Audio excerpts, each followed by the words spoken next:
The news out of Seattle during minicamp might have been a little surprising for people after the Seahawks paid big money for Matt Flynn. Pete Carroll pretty much said it's a 3-quarterback race and he would not pick a starter. Nolan, that means that rookie Russell Wilson theoretically has a chance to start for the Seattle Seahawks.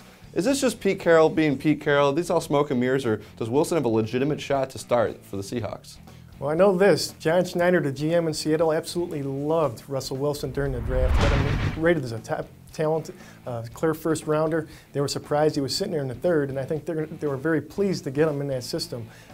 Does he have a chance to start right away? I don't think so. I think they're trying to motivate Matt Flynn. He's never been the guy in the past. I think they'd like to light his fire and just see what they can get out of him. But to me, Wilson is going to be best as a specialty quarterback and an ideal backup. Yeah, Russell Wilson, very productive at Wisconsin, switching teams. We know he's smart, can pick up a system, but the height's always a big issue with him, and you're right, it looks like he's going to end up being a backup at some point. But then that brings us to who will be the starter. Matt Flynn gets that $10 million guaranteed, but the starting job was not handed to him. Do you expect him to eventually take it?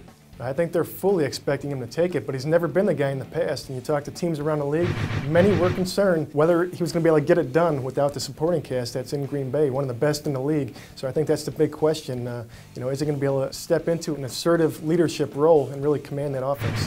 And then we go to the third quarterback in this race, Tarvaris Jackson. You haven't heard a whole lot about him because obviously all eyes are on Flynn and Russell Wilson. But Tarvaris Jackson, he showed some sparks in Seattle, and we know he's got the familiarity with Sidney Rice there from their time in Minnesota. Does he have a chance at all, and what's kind of the future for him? He finished the season going 5-3 in the last 8 games, but I think more credit belongs in the hands of Marshawn Lynch than it does Jackson. He's been very inconsistent since he entered the league as a second-round pick. I thought he was drafted way higher than he should have been. He was really more of a 5th-round type of talent, a true number 3, and I think that's what he's going to be this season. I think he's going to revert to that role. I think he'll move on next season. If they have to get it out of him, if Matt Flynn disappoints, if Russell Wilson doesn't get the job done, maybe they turn to Tarvaris, but I don't think he's anything more than a number 3.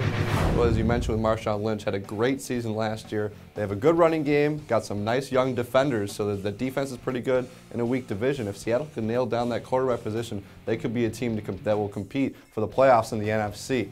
Check out our analysis about every team around the NFL. Head to ProFootballWeekly.com.